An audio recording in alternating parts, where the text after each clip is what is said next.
Hola a todos, soy el Dr. André Ribeiro, reumatólogo en Porto Alegre, Brasil, y miembro del grupo de estudio de ecografía del PANLAR.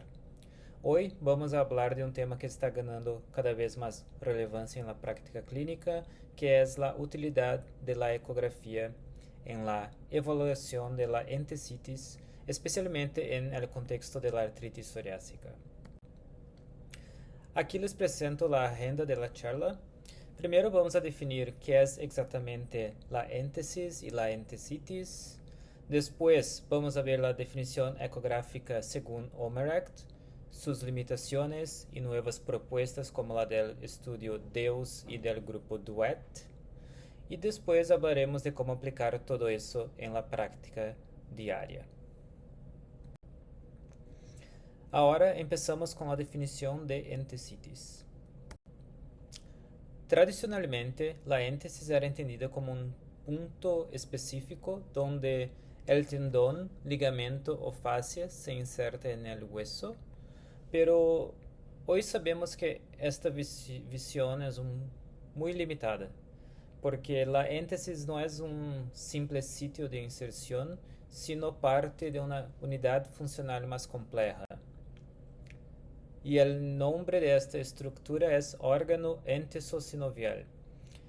Este concepto incluye no solo la éntesis, sino también el hueso subyacente, la grasa perientésica, el periósteo, vasos sanguíneos y estructuras sinoviales cercanas. O sea, la entesitis es la inflamación del órgano entesosinovial y de todas estas estructuras. Es decir, que la inflamación puede comenzar en la éntesis y después extenderse a esas otras estructuras. Y esto explica porque a veces vemos, por ejemplo, inflamación difusa alrededor del tendón de Aquiles o en la fascia plantar, más allá del punto de inserción. Y esto también tiene implicaciones para cómo usamos la ecografía. No solo buscamos inflamación en un punto, sino en toda la región que forma parte de este órgano funcional. Bien, ahora que ya sabemos qué es la éntesis y la entesitis, ¿cuál es la definición actual de entesitis? La definición ecográfica de entesitis más aceptada actualmente es la del grupo Omeract, y cuando hablamos de entesitis, hablamos de un tendón donde hay hipoecogenicidad y o engrosamiento en su inserción, con señal Doppler sí activo y con o sin daño estructural como erosiones, entesófitos o calcificaciones. Esta definición ha sido muy útil para estandarizar estudios y mejorar la confiabilidad entre observadores, especialmente en ensayos clínicos, pero tiene muchas limitaciones en la práctica clínica. Y vamos a hablar un poco de ellas después. En la imagen de la izquierda, en modo B, podemos mirar la hipocogenicidad y el engrosamiento. Y fíjense aquí que con el Doppler tenemos un Doppler grado 3. Aquí podemos ver ejemplos de lo que significa hipocogenicidad y engrosamiento en la práctica. A la izquierda tenemos la inserción normal del tendón rotuliano. Por otro lado, en la imagen de la derecha tenemos un claro ejemplo de un tendón engrosado e hipoecoico, justo antes de su inserción. Estos son hallazgos comunes en entesitis activa, pero también pueden verse en contextos no inflamatorios, como sobreuso o mecánica alterada. Por eso, aunque son parte de la definición de entesitis, no siempre reflejan inflamación verdadera. El contexto clínico y la experiencia del examinador son clave. Este, por otro lado, es el hallazgo más específico de inflamación activa en la éntesis, el Power Doppler. La presencia de señal Doppler en la inserción, especialmente si es de grado moderado o alto, indica un proceso inflamatorio en curso. Los entesófitos son proyecciones óseas en el sitio del tendón, como aquí en el tendón rotuliano. Ellos son un hallazgo común en enfermedades inflamatorias crónicas, como las espondiloartritis, pero también pueden aparecer con el envejecimiento o sobreuso mecánico o diabetes. Por eso, aunque su presencia puede apoyar el diagnóstico, no son nada específicos de artritis psoriásica y siempre debemos interpretarlos con cautela y en contexto clínico. Aquí podemos mirar dos erosiones en el tendón del tríceps que representan una pérdida de continuidad de la cortical ósea en la inserción del tendón. La erosión, así como el Power Doppler, es un hallazgo más agresivo y más sugestivo de enfermedad inflamatoria crónica, como la artritis psoriásica. Estos ahora son otros ejemplos reales de entesitis, mostrando cómo pueden combinarse los hallazgos, como aquí podemos mirar engrosamiento, hipocogenidad y Doppler positivo. En este otro vídeo estamos viendo la inserción del tendón del cuádriceps, que normalmente es un sitio poco específico para encontrar inflamación, pero siempre debemos recordar que el valor de los hallazgos ecográficos depende mucho de la probabilidad pretest. Como aquí con un paciente de 34 años, podemos mirar entesófitos, engrosamiento, hipocogenidad e incluso una pequeña señal Doppler y erosiones óseas. O sea, esto probablemente refleja sí una entesitis en un paciente con artritis psoriásica, porque es muy joven. Entonces, con esto en mente, vamos a hablar ahora de las limitaciones de la definición actual del OMERACT y de las propuestas emergentes que buscan hacerla más precisa. Aquí empezamos a ver uno de los grandes problemas de la definición OMERACT. Esta gráfica muestra que hallazgos como hipocogenidad y engrosamiento, que son criterios suficientes para definir entesitis, también se encuentran en pacientes con psoríasis sin artritis e incluso en controles. En cambio, el Doppler en la éntesis, que es un hallazgo más específico, no es suficiente por sí solo para hacer el diagnóstico. Entonces, la definición termina siendo muy sensible, pero poco específica, lo que puede llevar al sobrediagnóstico en la práctica diaria. Y además, estos hallazgos en pacientes con psoríasis ahora es llamado de inflamación subclínica, lo que indica un mayor riesgo de progresión a artritis psoriásica en 2 años. El estudio DEUS, publicado en 2024, es un proyecto multicéntrico muy importante que buscó identificar cuáles hallazgos ecográficos son realmente más discriminativos para diferenciar pacientes con espondiloartritis de controles. Y ellos encontraron que la señal Doppler en la éntesis y las erosiones óseas fueron los hallazgos más discriminativos, como podemos mirar en esta tabla. A partir de esos hallazgos, el grupo propuso 2 nuevas definiciones de entesitis ecográfica. La primera es la presencia de Doppler de grado 2 o más en la éntesis, lo que implicaría un proceso inflamatorio activo claro. Pero esta definición ha sido un poco cuestionada porque es poco común encontrar Doppler de alto grado sin cambios en el modo B. La segunda definición, por otro lado, es de Doppler de 1 o más, pero Doppler acompañado de hipoecogenicidad o engrosamiento, lo que refleja un patrón más completo de inflamación. Estas definiciones aún están en proceso de validación. Además del estudio DEUS, otro grupo que está trabajando en definir mejor qué significa realmente entesitis inflamatoria es el grupo liderado por Grappa, con el estudio DUET. El objetivo de este estudio es desarrollar un índice de entesitis ecográfica más sólido y completo que puede abordar las limitaciones de las puntuaciones existentes, como el GAS, y utilizarse como critério diagnóstico para la artritis psoriásica temprana, o sea, con menos de 5 años de duración. Además, un subestudio del DUET está intentando crear una definición más específica para la entesitis inflamatoria.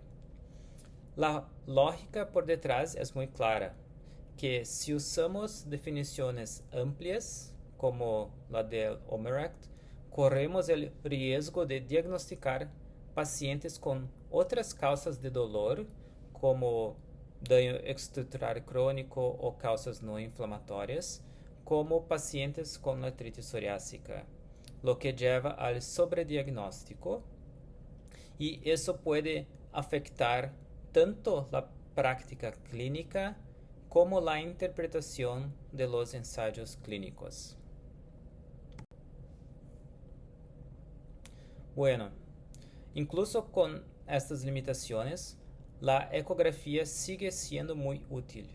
Y ahora vamos a hablar de su uso en la vida cotidiana. Uno de los grandes aportes de la ecografía es que complementa el examen físico, sobre todo en pacientes con síntomas inespecíficos, como en el caso de la fibromialgia. Este gráfico muestra cuántos pacientes con fibromialgia tienen dolor a la palpación, en rojo, pero muy pocos presentan alteraciones ecográficas reales, en azul. O sea, el dolor en los pacientes con fibromialgia, en la mayoría de las veces, no significa inflamación activa. O sea, en estos casos, en pacientes con fibromialgia y artritis psoriásica, o solo en pacientes con fibromialgia, la ecografía nos ayuda a evitar falsos positivos y a diferenciar dolor funcional o mecánico de una entesitis inflamatoria verdadera. Este otro estudio analizó si incluir la ecografía en los criterios CASPAR podría mejorar su capacidad diagnóstica. Ellos compararon 3 versiones: la versión tradicional con radiografía, una otra versión con examen físico más ecografía y una tercera versión con ecografía en lugar de la radiografía. Y los resultados fueron muy claros. Añadir la ecografía mejora la especificidad y precisión sin perder sensibilidad. La curva ROC lo confirma con la ecografía aquí en rojo, que muestra una mejor precisión diagnóstica. O sea, quizás es el momento de actualizar los criterios CASPAR e incorporar la imagen como una extensión natural del examen físico, como ya se hace en la artritis reumatoide con los criterios ACR EULAR, donde siempre que tenemos dudas, podemos utilizar la ecografía o la resonancia.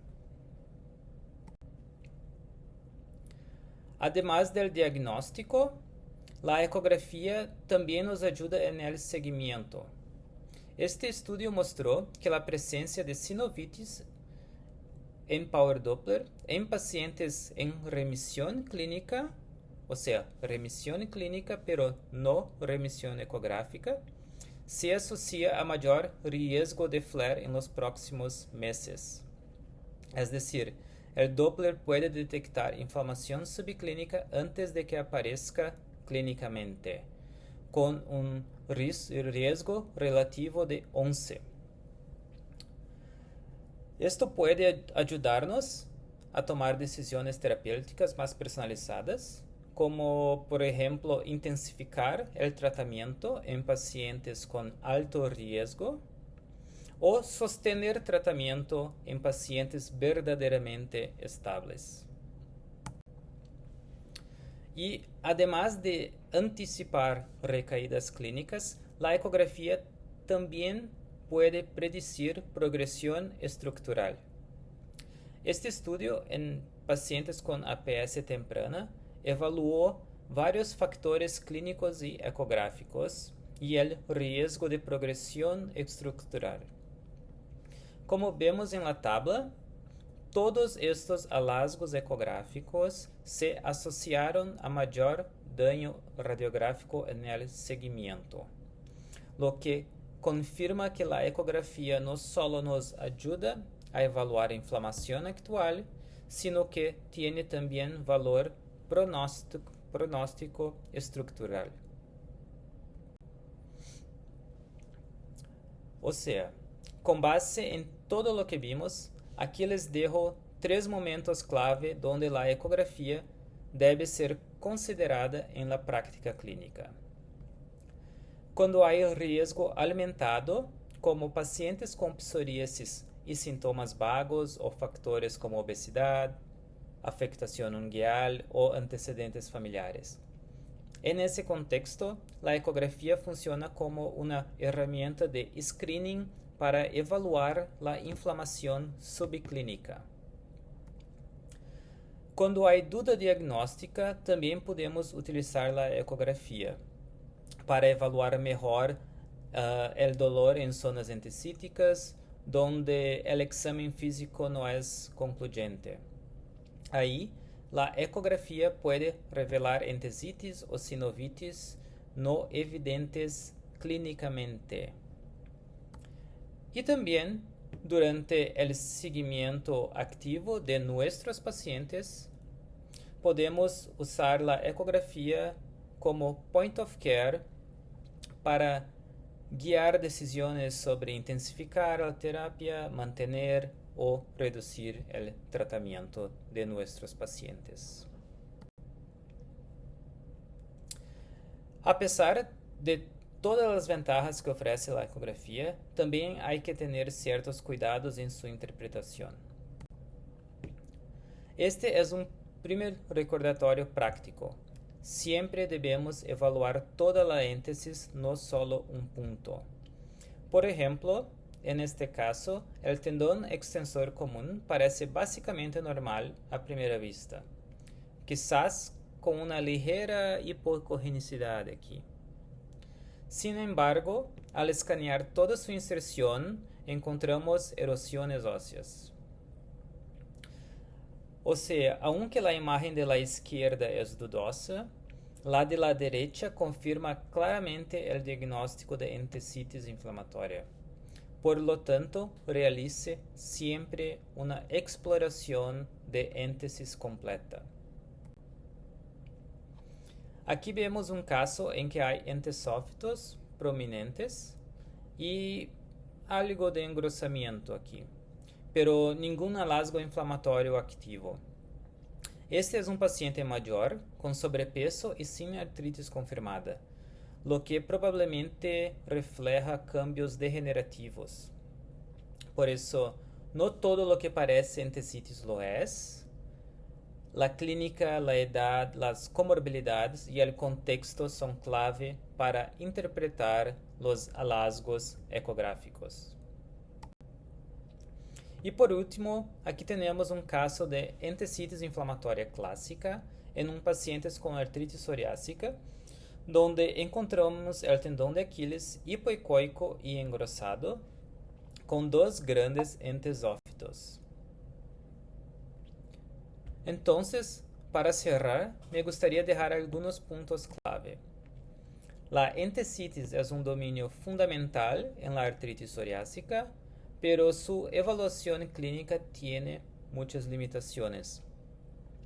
La ecografía nos permite detectar inflamación activa, daño estructural y evitar diagnósticos erróneos, especialmente cuando el examen físico no es concluyente y cuando hay comorbilidades como la fibromialgia o otras causas de dolor crónico. Aún así, con sus limitaciones, la definición actual de la entesitis, según Omerect, puede sobrediagnosticar los pacientes como artritis psoriásica y por eso están surgiendo nuevas propuestas como el estudio DEUS y DUET, que buscan mayor especificidad sin perder sensibilidad.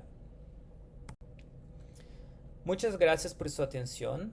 Aquí les dejo mi correo y redes sociales y hasta la próxima.